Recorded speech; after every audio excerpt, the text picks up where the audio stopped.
So sustainability has become a widely used term nowadays, but what does truly mean for your company and how it is implemented?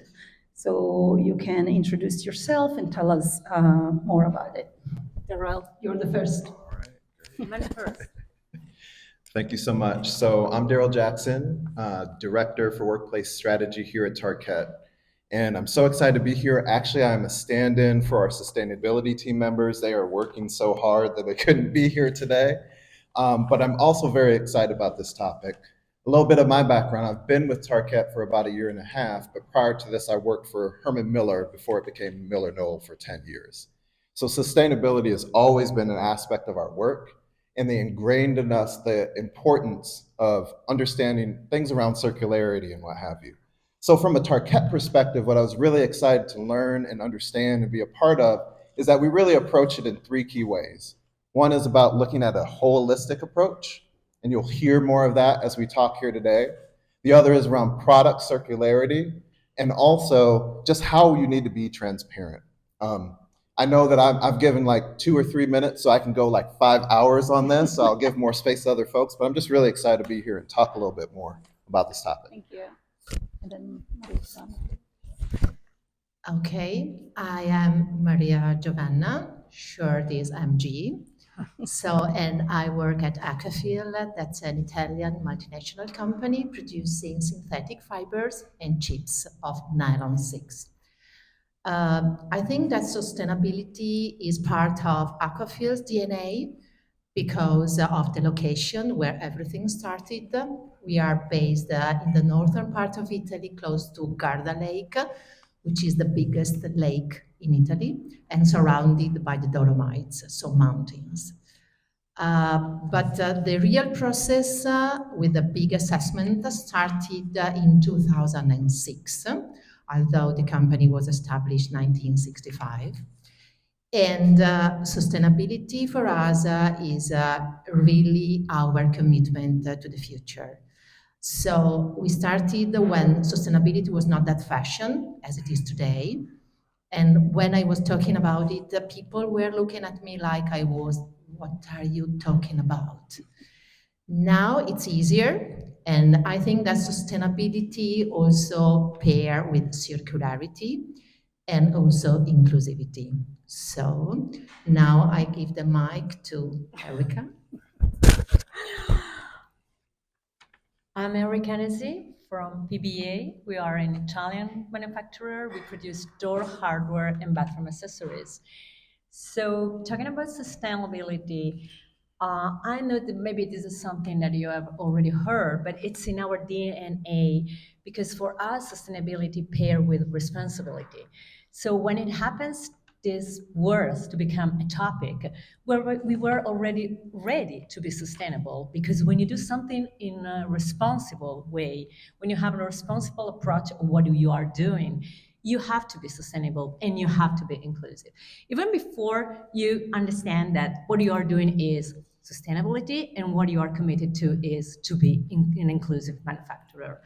So I love these vibes because we really feel committed, and we discuss about 2 minutes for each of us because we have tons of words about this because we are personally committed to this. Otherwise you cannot do, because you spend a lot of time repeating the same things, talking with people, and not all the people you talk with has the same commitment, or maybe they are looking more for labels and they don't think about the tons of hours and the commitment of all the people involved, not only the people you have in your own facilities, but it means all the people you deal with. So starting from the people that are working with you to the people you are going to give your products. So sustainability is the way we want to be, and it means for us to be responsible of what we are doing. And So I'm Kay Sargent. I'm the Director of Thought Leadership at HOK. And I started my journey, I can distinctly remember in the 1990s, and if you weren't alive then, don't say anything because I don't want to know. I'm already feeling old enough, but I went down to Interface, and Ray Anderson, we were getting a tour of the facility, and the salespeople said, Ray's got this new kick. He saw this thing, it really kind of freaked him out, and he wants, to talk to you guys about sustainability. Sorry. And they apologized. Ray Anderson was on fire. He saw a video about what people were doing to the planet and the population explosion, and he had a vision and he set on a course. He was inspired, and there's a huge difference between inspiration and motivation.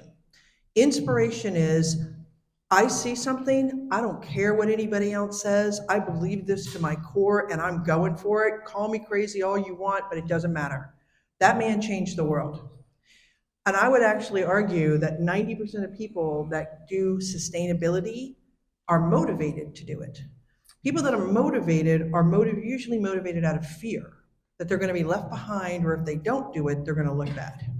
And we need a lot more people that are inspired. Motivation, okay, but we need a lot more people that are inspired. And so I'm old enough to remember that. And probably about 25 years ago, HOK wrote a book on sustainability that also was kind of throwing down the gauntlet. And I would say that I personally wish we didn't use the word sustainability anymore. I don't know a single person that just wants to sustain. We all want to thrive, and we aren't thriving now. We need to go beyond sustainability to regeneration. That's what we need to be doing. We need to figure out ways that we can actually give back, because we have a gray rhino charging right at us and we are ignoring it. 90% of the buildings on this planet do not meet the global standards that they need to really address carbon emissions and the carbon crisis that we're going to be dealing with. 90%. In America, it's about 70% because we're a younger country, but we've got a massive issue. And so we are far beyond, this is something nice to do.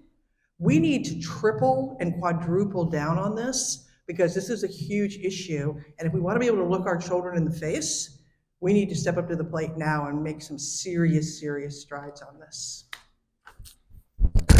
Great. And the next question is for Darrell.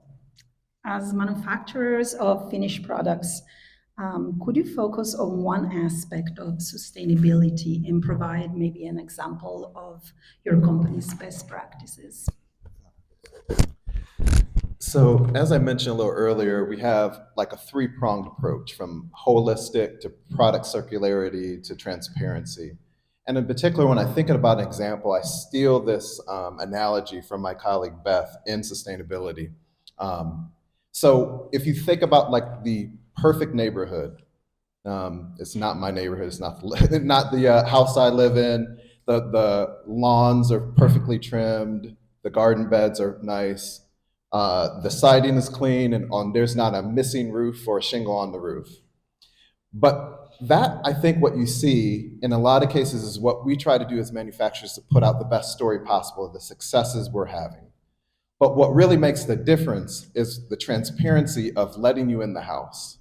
Now, we're not just letting you into the foyer, we're not just letting you into the pretty places, but it's actually looking in the cabinets, it's looking in the basement, it's looking under the bed. And I'll tell you folks, I have 4 kids from 21 to 13. I don't go under their beds. I haven't for 16 years. But at Tarkett, we allow people to do that. We allow EcoVadis. We work cradle to cradle. We work with all of these certifying agencies so they can see all the things we do and the successes we have and the journey much further we need to go. Because that's the only way we'll get to our ideals of 100% recyclability. So for me, I think really key is that transparent component. And we try to do that in everything we do. When we look at certifications, there's these things of EPDs and HPDs and so many different acronyms, but they're essentially what I can communicate and look at, and I think it's still around. Does everyone know the Fox commercials? Show me the Carfax. Well, in many ways for our industry, these EPDs, HPDs are showing you the Carfax of what's really in it. So we're being real, so you know what you're sourcing for your customers. And at the end of the day, we're making commitments to get even better. I have 5 kids. I think you should look under the bed, because that's where you're going to find all the missing socks. Yeah. I was thinking about under the carpet. Yeah. No. Thank you. And Erika, similar question. As manufacturer of finished products, PBA, could you focus on what you do, how sustainability and inclusion are a core value in your company? Well, inclusion is really even harder to talk about than sustainability. Sustainability is something hard, it's quite an impossible goal. I mean, it's something you have to be committed and you have to have a vocation to. But inclusion is something that you cannot size. So we are still in the process to understand it's really inclusion. How can we understand if a product is inclusive or not? Because you listed a lot of regulation, labels, and all these stuffs is to demonstrate that you are transparent and you are doing something that is sustainable. But inclusion is something even more complicated. So what about our company? For us, it's I remember, well, I joined the company 10 years ago. This company is 50 years old, so they did a lot of stuffs before I joined the company. But what made me feel this is the right company I want to work, because even if it is a door hardware manufacturer and it's a bathroom accessories manufacturer, so it's not so fancy as like furniture and carpets, it's something that we really believe there is a strong relation with the inclusion, because this, think about the door hardware, it's the first things you touch when you enter in a room, so it's the first approach you have with a room. What is for us inclusion? It's a part of sustainability. It's a pair. Sustainability and inclusion are a pair. You cannot be sustainable if you are not inclusive, and the opposite is correct. Because when you think about sustainability, you have to think about sustainable development. And sustainable development, it means social, environmental, economics. And social means human beings. And you cannot be sustainable if you don't consider that you have to make room for others. If for us to make room for others, it is very well known. I don't want to mention from whom I'm grabbing this sentence. Well, but for us to make room for others means always when you bring a new product, when you offer something that is new, you have to think about others. You have to think about other people will deal with this product, the effect this product will have on the environment, but also on people. So it's a way to be, it's sustainability is inclusion and inclusion is sustainability. For us, it's a pair. Thank you. Maria Giovanna, or MG, like they call you here in the States. You lead the marketing and communication role in Aquafil. Can you tell us why material sourcing is a crucial step in the design process? And how is Econyl nylon different from the other standards and recycled materials on the market? I think that material really matters because, as mentioned also earlier, 80% of the impact of the buildings depend on the material. So the right choice of the material at the beginning means that the future of that building will be better or will be worse. It depends. So choosing the right material is key. And what does Aquafil? I mentioned earlier we produce nylon, so synthetic fibers and polymers. But in 2011, we launch in the market a nylon which comes entirely from waste. So it's 100% coming from nylon waste. What does this mean? It means that we use both pre and post-consumer waste, so all carpets, for example, the face fibers, of course, because it has to be nylon, or fishing nets, or fabric scraps, or plastic components, whatever is made of nylon.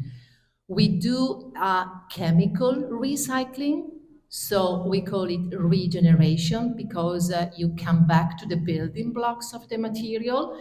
And this means that the Econyl synthetic fibers or chips have the same exact quality and performances as the one coming from crude oil. So for the first time in the marketplace, and Target knows because both Target and Desso in Europe, which is part of Target Group, are both using Econyl in their fantastic tiles. So also PBA is using Econyl in their handles. So it's becoming the preferred sustainable ingredient for a lot of companies. Also in the fashion sector, because the yarn we produce can be used also for garments, for accessories. Nowadays, let me say that brands such as Prada, such as Gucci, such as Valentino, Fendi, and many, many others are using the same exact ingredient as Turquette. So, and PBA, sorry. So it seems natural, it seems something common, but it is not. Because, you were mentioning Ray Anderson. And I can state that the current CEO of Aquafil was present in 2000 when Ray Anderson regrouped all their or interface suppliers and other people working at interface, stating, guys, I want to do it differently. I want to be sustainable within 2020. I want to have zero emissions. And a lot of big companies producing still synthetic fibers were there, and they, prefer to go play golf or to go something, to enjoy the beach because they were in Maui at their way. And so the landscape was beautiful. Uh, our CEO came back home and said, okay, if I don't do the right thing here, I'm out of the market.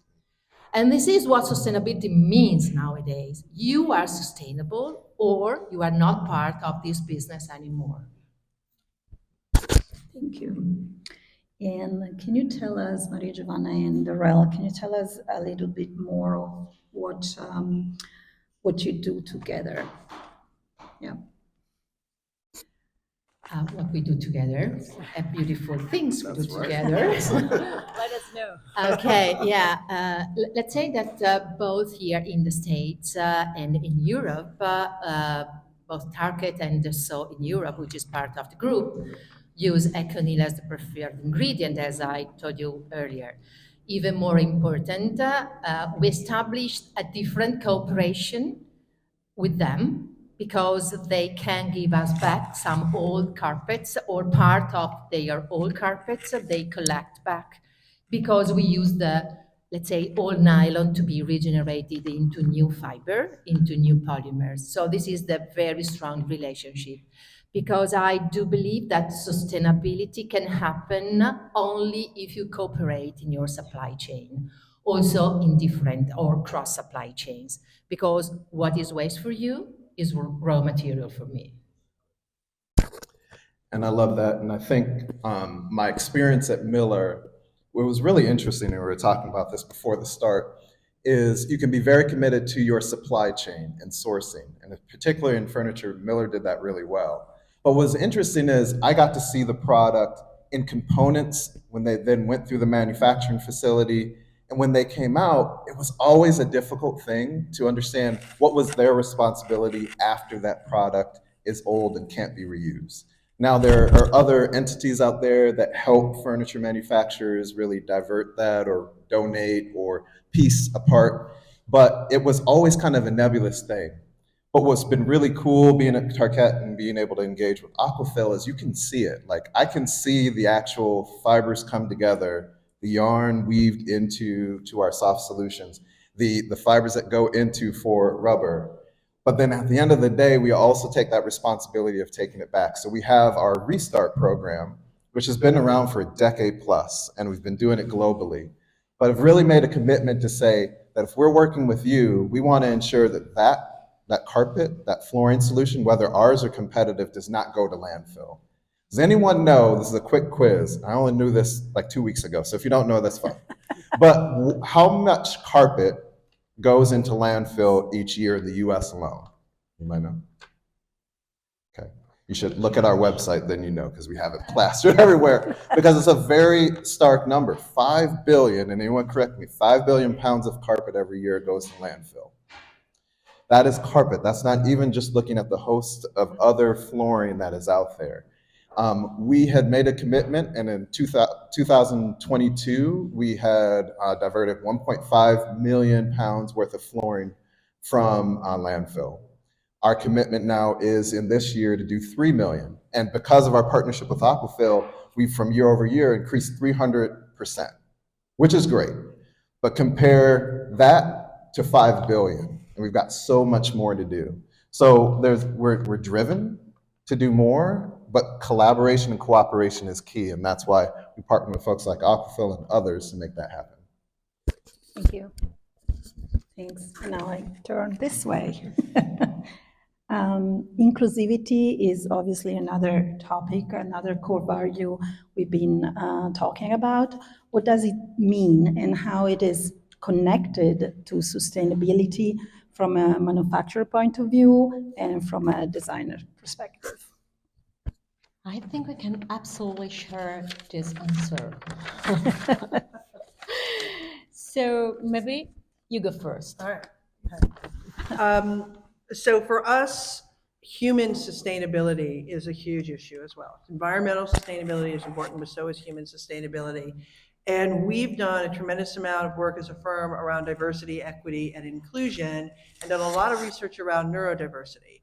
And Erica invited me to speak to some of her students in Italy. We had a great conversation. Then afterwards, she said, would you partner with us to design a neuro-inclusive line of hardware? And we said, absolutely, sure. I don't know if I ever told you this. And we got off the phone and we're like, what the hell does that mean? Like, what would that actually be, right? Like, you think about it. But I love the fact that she challenged us to think about something differently. And so we really had to think about it. And if you think about, most hardware is agnostic. It tells you nothing. It communicates nothing, right? Just Zippo. And so we started to think about the sensory elements of neuroinclusion, whether it's touch, color, temperature, all of those things. And we started to work on a design solution. And sometimes the answer is so simple and so obvious that you kind of want to kick yourself. But they had a line that was very successful. So why reinvent the wheel 1,000 times over? But let's just think about something differently. So anybody play tennis? Room? Anybody a golfer? Okay. Can you imagine if the grip on any sports equipment was a metal rod? Or can you imagine if a basketball or a football had no texture to it whatsoever? What do you think would happen, right? Probably wouldn't be real pretty, right?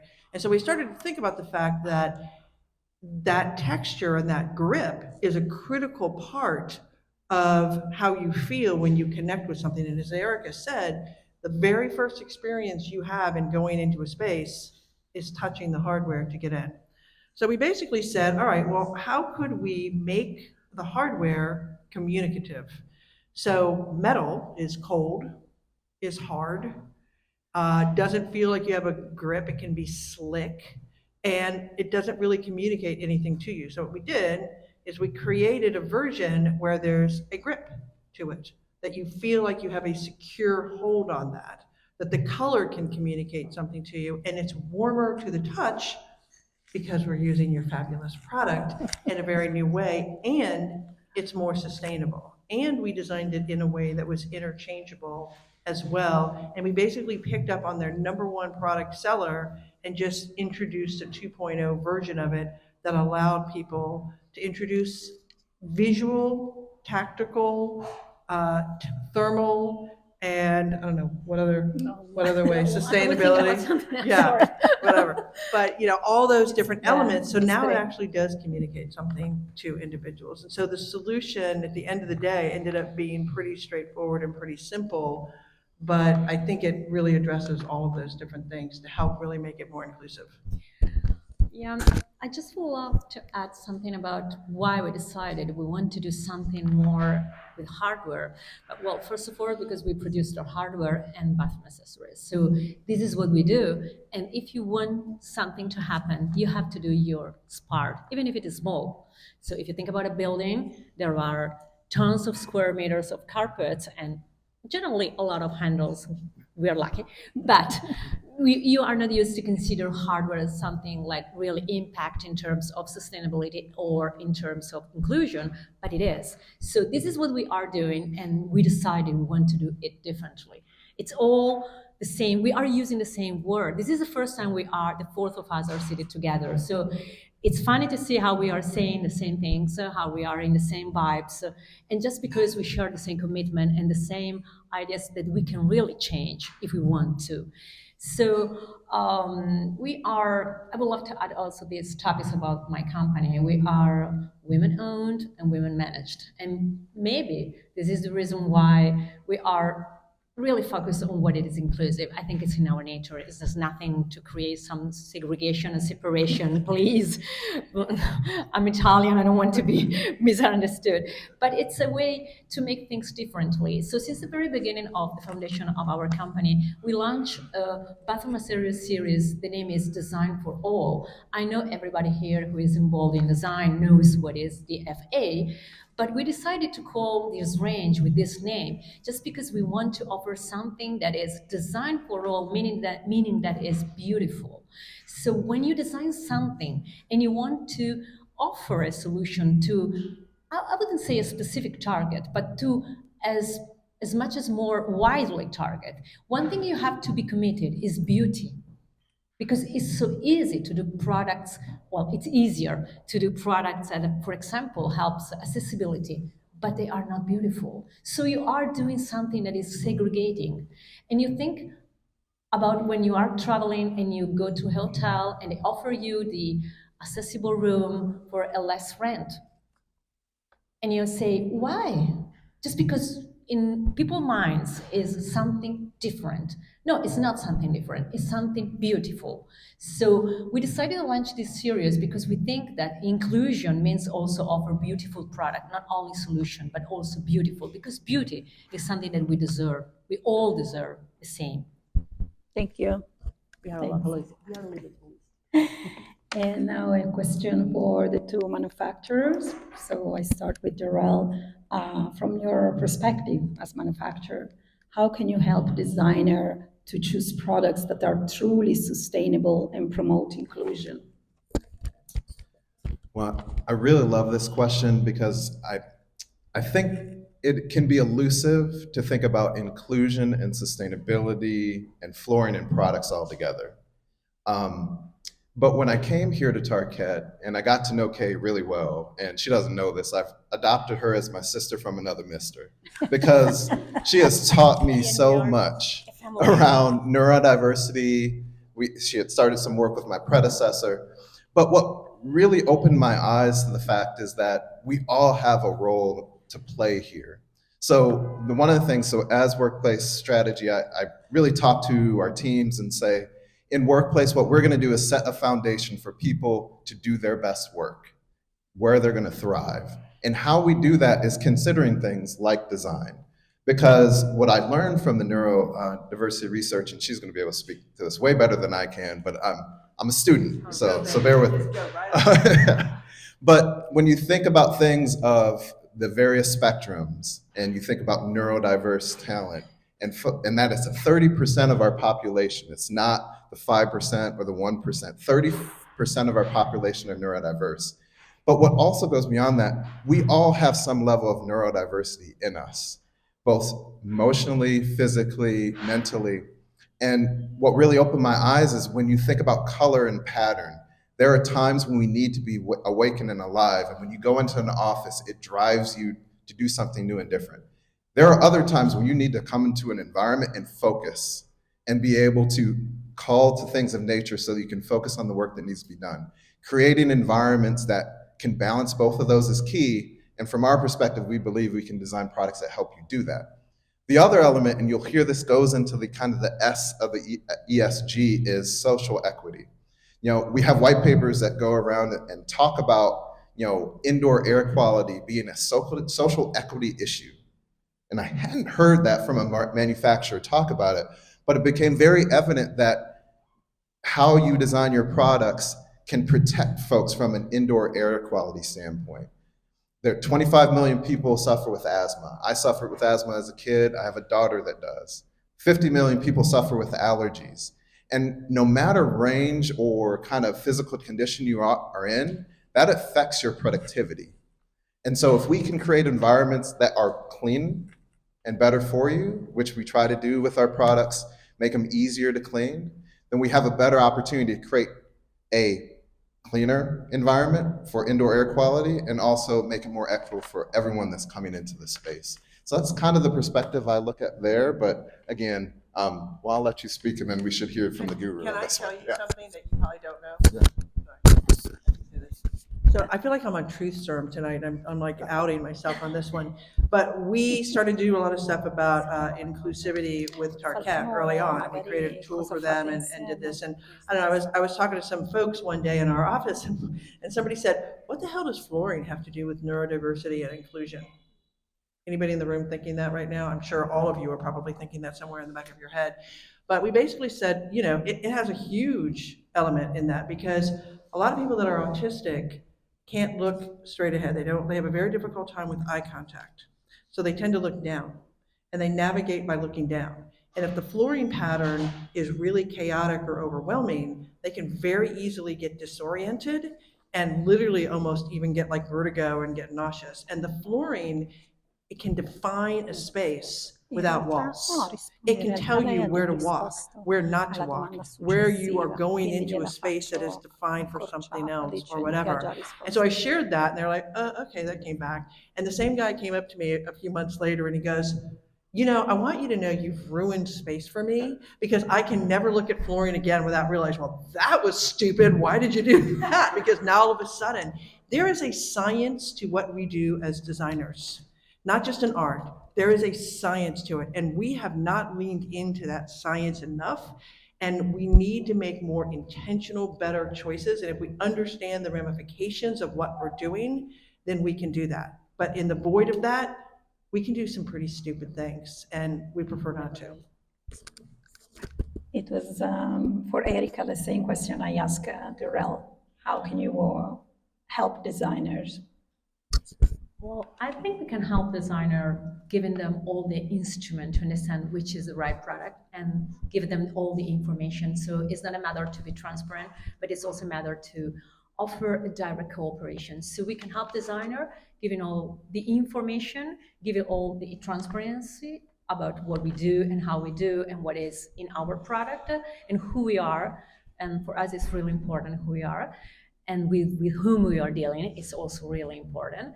And I think collaborating with designers is really a strong part of doing the right product.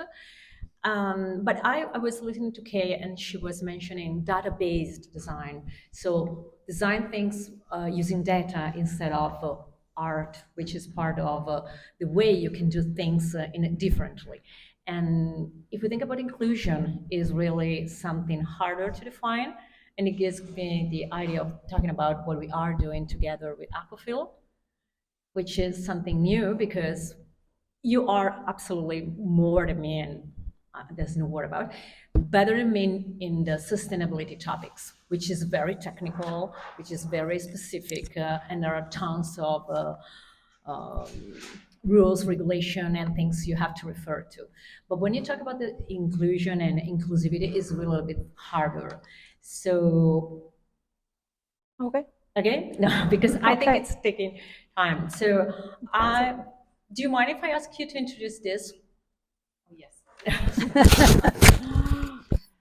So when Erica proposed to me to cooperate together, because PBA was using econyl as the ingredient for the handles, and she started talking about inclusivity, and I started thinking, okay, what about inclusivity? I know sustainability, the environmental part, but inclusivity is not my cup of tea. So I think that we should work together so I can, put together not only sustainability but inclusivity as well. Because I think they are part of the same coin. So sustainability is one side and inclusivity is the other side. They belong to each other, and it's important to understand how to communicate both of them.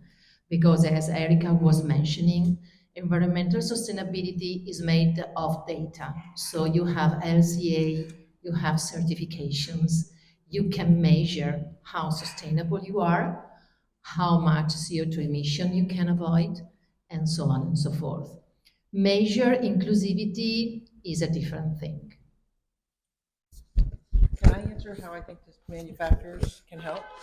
Yes, Absolutely. it was my next question anyway. Oh, thank you. There you go. No, but I need to. Yes. We tell all of our young designers in the studio that the vendors are not vendors, they are your partners. When I graduated from design school 40 years, there were two kinds of lights, incandescent and fluorescent. That was it. Everything is so much more complicated today. It is so complicated, and there is no way that designers can be experts in every single thing that they need to be experts in.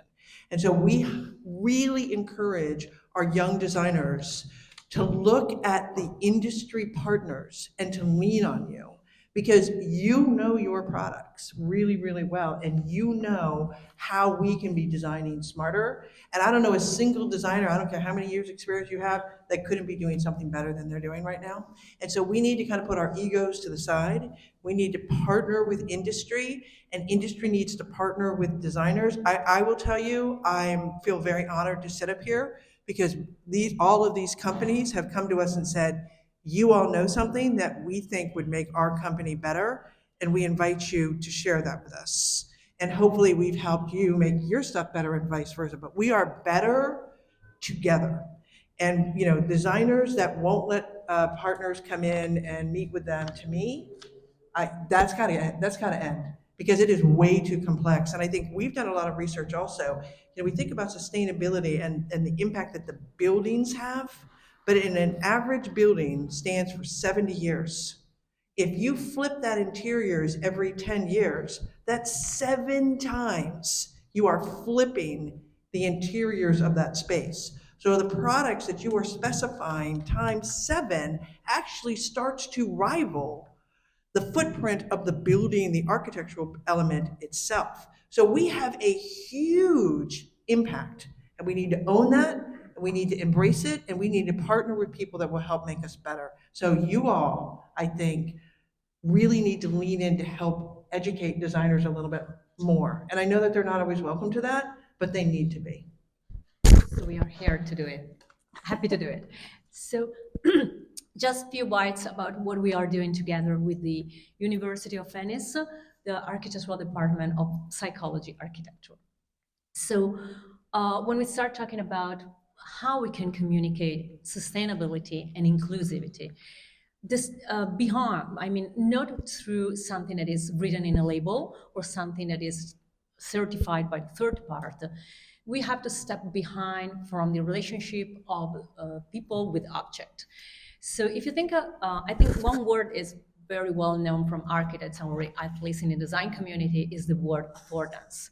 What is an affordance? Sorry if I'm telling it not in the best way, but think about a cube, a metal cube. If you look at this metal cube with a white back space, you think it is a cube. It's a rectangular shape. It's a geometrical figure. But if you put that cube in a museum pathway while you are visiting, unless it is a contemporary museum, which is hard to make this example. But if you are visiting the Prado Museum or something with old art, piece of art hanging on the wall, and you see that cube, you think, oh, wow, I can sit here, I can rest, and I can look. This is an affordance. It means this is an object you perceive in a different way just because there is a relationship within the space, you and the object. So our goals was to understand which are the qualities, which are the aspects of a product that are perceived as inclusive and as sustainable. Because if you think about sustainability, a lot of times you think a product is sustainable just because maybe it's made of wood, but wood is not sustainable at all. We all know that unless it is FSC, it's not sustainable. But the perception that is something that is before you are aware of something, before you are informed, before you receive all the information about a product, is even more important because it's the first relation you have with an object. So we asked the University of Venice architectural department of psychology architectural, to investigate which quality of a product are perceived as sustainable and which are perceived as inclusive. So we take a step behind to the actual conversation, to the general conversation of sustainability and inclusion, trying to understand. And what we discover at this point, the research is still ongoing, is that there are some specific characteristics that are perceived as more inclusive or less inclusive. For example, in 90 degrees, levers is perceived less inclusive because curved shaped are perceived as more inclusive. But a rectangular levers is perceived as more sustainable. You don't know nothing about the levers. You even don't know that it's Econyl. You don't know if the stainless steel is recycled or not. You don't know nothing. It's just what you perceive just looking at the object. And the 90 degrees corner levers is perceived as more sustainable. And the reason is that you can size easily things that are made of finished sizes. So something that is curved is hard for us. We all know about Pi Greco, but if I ask you to give me the dimension of something, sorry? Pi. Today is Pi Day. Pi. But we discussed, sorry, I'm European, so for me it's Pi Greco, sorry. So we try to investigate something that is beyond what you know through your experience and through your knowledge and through your education, but going back to what is perceived. So the first reaction you have with an object. So we are trying to understand how we communicate these two values before letting you know that it's inclusive because blah, blah, blah, or it's sustainable because blah, blah, blah. It's an art point even to explain. Thank you. And now I think we have time for question and answers. And to grab something to drink. Yes, something else to eat. I don't know if anybody has questions specific. I'll give you the microphone. This is really fascinating, and I learned a lot. I'm a cultural anthropologist, so I was interested if you found that there are cultural differences when it comes to perceptions of sustainability and inclusivity, and or are there universals across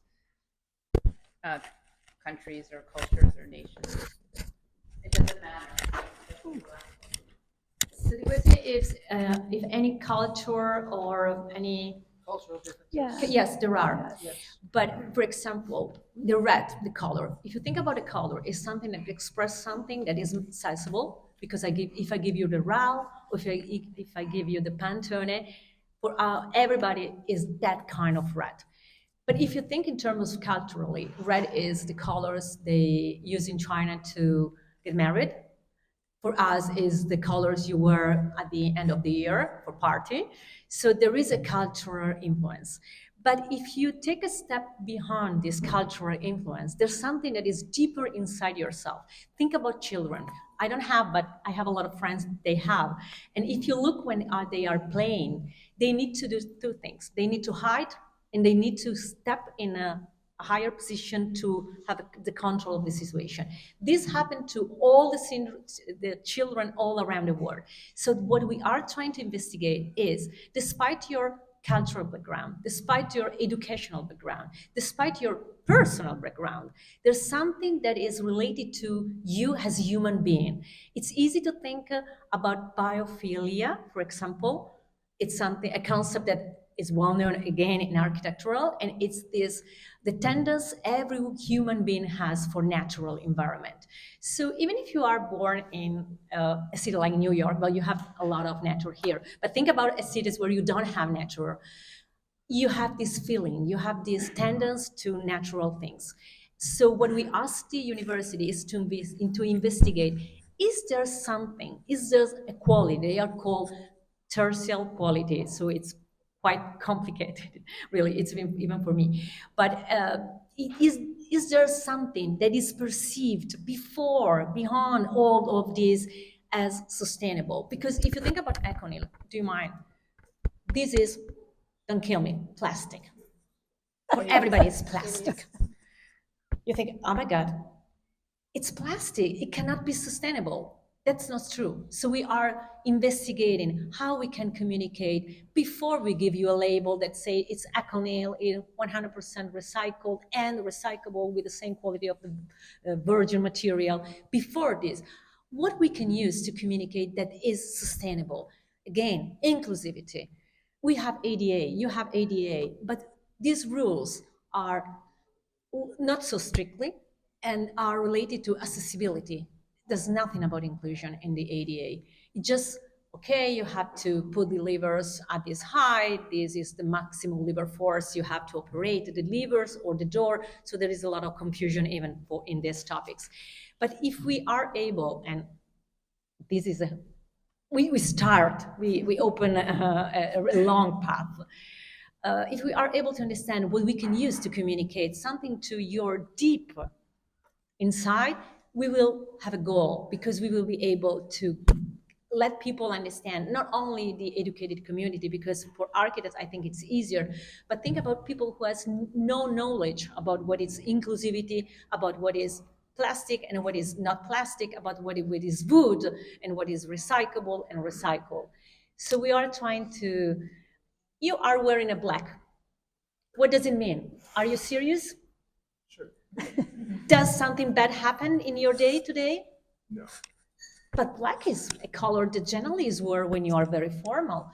This is something that is beyond the fact that you love black. So it's what I perceive when I watch you. But we all, yeah, I'm full black. But I have the pink.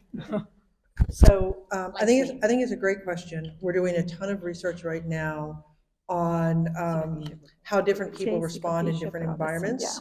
And not only are there huge regional and cultural differences in how you perceive color, how close you are, your personal space, even the size of things, right? Like I was just overseas and I wanted a Trenta, but they don't have Trenta in Europe. They only have Venti, which they think is ridiculously large because they're all drinking coffee like this. And I want my Trenta. And so you're like, you know, like all those weird cultural perceptions. But our research is showing that there's differences between men and women. There's neurodegeneration as you age. Children and older folks see things differently. Men see colors differently. They feel things differently. Women have more sensitivity in their touch and smells, even like our body positions. So there are, as humans, we are very, very diverse, and there's lots of different nuances between how we perceive things. Yeah. Thank you. Any other question? Oh my God. Simple one, really. No, I just want to know if have these studies been actually put together into reports or somewhere where we can see them and find them? Careful what you wish for.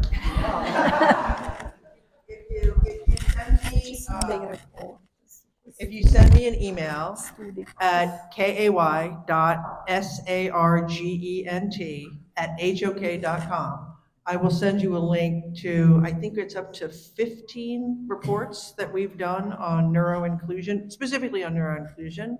And then they have a bunch of stuff on theirs as well. But yeah, we've got a ton of stuff on that. And then I think different perspectives, like you guys have stuff, et cetera. So I'll let you share that. Yep, there are tons of studies. What happened is that we are really at the beginning. Even we didn't start yesterday, we are at the beginning of this path. And we really need to have all the design community, product manufacturer, designers, ZC, all has to be involved in this path because we are really talking about a human being. And I think we have to be committed in trying to create workplace. We are mainly in the workplace sector where people can thrive because we spend a lot of time and is at office. Okay, next question. This is sort of an age-old question. So let's say two scenarios. You're designing a new building. Let's say it's in higher ed. There's a dean or an associate dean. They've never done this before. They don't really know much about the design process. They're overwhelmed. Their faculty are like bombarding them with demands. How do you get them to care about this stuff? And I guess another variant of that would be you're the director of facilities. You have deferred maintenance. And again, how do you get them to care? Is it inclusion? Is it climate. Day job is. In practice, exactly. And realize that they can't necessarily just do it themselves.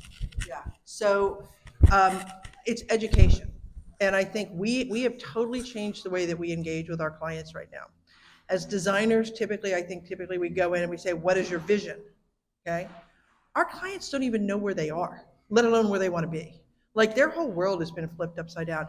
What we do as designers is the equivalent of going to a doctor and having the doctor look at you and say, well, what do you think you have?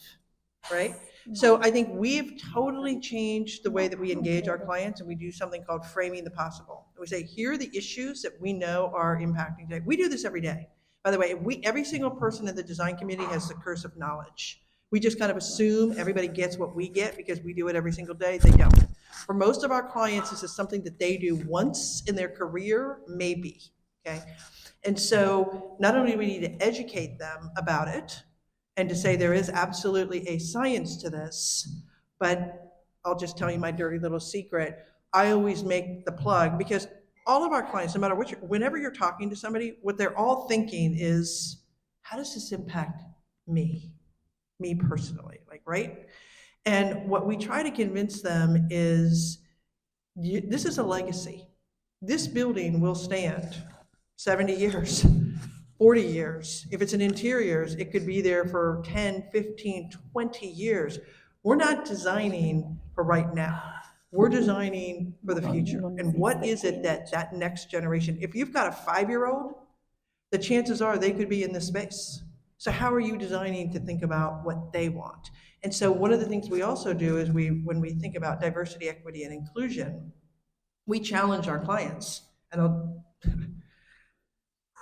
I was just in a meeting with a client, and they said, we really want you to challenge us. And I said, well, if you really want us to challenge you, we will challenge you. We'll start right now. And he goes, yeah, I want you to challenge me. And I'm like, do you have the right people in the room? And he looked around, and they were all my age or older, very homogeneous. And he looked at me, he got up and he walked out of the room.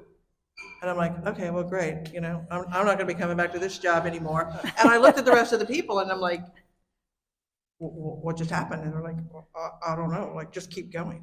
And about 5 minutes later, he came back in the room with a bunch of younger folks because it finally dawned on him. I'm not done designing. He's gonna be gone by the time this building is built.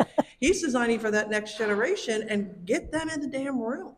Right, so I think we have to make people realize that there is a science to this, that we do know what the hell that we're talking about, and that this is beyond just yourself. This is about a legacy that you are going to leave the next generation. And is that going to be saddling them with some crappy solution that they're going to be stuck with and they're going to be cursing you for the next 20 years? Or is it going to be a solution they're like, who is smart enough to do this? Yes, right? So we got to push back and we got to challenge. Give a quick answer to that. So interesting for me, I work in workplace, but prior at Herman Miller, I ran their education business unit. And prior to running that business, I managed a research program, which we would go around to different institutions, create these research programs that were both a lot of qualitative, somewhat quantitative. But the key thing we would start off with is we would get the deans, we would get facilities, we would get teachers, and if we could, we'd get students all in the room. And it literally lead, and I'd facilitate 2 to 3 hour sessions just asking and probing on questions about what are you trying to accomplish as an institution? What do you feel, student? What do you see, fact? And what you'd hear time and time again is like, this is the first time I've been in the same room with a facilities person or a dean, and they are 2 doors down or 1 building down. And so I learned a lot from that. Also, I had a really, and I won't go on this tangent too much, but it was a hilarious story where I was in British Columbia. I was working with the University of Victoria. I had 30 different faculty members in a space that we were gonna redesign an environment. And everyone is really into this active learning design. No one's teacher at the front, no sage at the stage. Students all have this collective power. And the math teacher raised their hand and said, that will never work. That's not how students do it. That's not how math is taught, or what have you. I was about to go into it with her, but 28 other folks of her colleagues all descended upon her to say, no, that's not right. So I guess what I'm bringing here and what I bring to Target from a workplace standpoint, because what you need to get is multiple points of interest, get these people in the room to hear a different side. And I think your deans, your CEOs of companies are trying to address their students are their customers. And while in CEOs, the employees aren't their customers, but they're their lifeblood. They're listening more, but you need to bring them to the table so they can hear those various points of light. Because if it's just us coming in there saying, do this, it's going to be difficult. But when they hear it from the ones they're trying to reach or bring in, it does help. Can I say something really politically incorrect? Really fast, We need because to we're say starving. politically correct things. So we'll end on a politically incorrect note. There is such a thing as a stupid question. Contrary to popular belief, I have 5 children. I get stupid questions every single day, and I've just started giving them back, right? I think at the beginning of the pandemic, I'll give you an example. I think we asked a really stupid question. What do you want? Right? If you ask me what I want for dinner, I want chocolate for dinner. I don't eat chocolate for dinner because I know the consequences of that. We have to ask better questions. And if you just ask the question that is incredibly leading, or that person doesn't necessarily have the context to be able to answer it in a way that is going to give a positive result, then it's for naught. And I find it really interesting, a whole lot of people in the workforce said they wanted to be able to work remotely from ever. And for some people, that's great. But there are a whole lot of people now that are realizing, wait a minute, I'm falling behind. I'm not connected. I'm not advancing as quickly. Why? And I think a lot of us are like, no duh, like really? Because we asked a stupid question. And I think we need to make sure that as an industry, we are asking better questions. You want something to drink? Thank you, yes. Thank you, everybody. It was interesting. Enjoyed.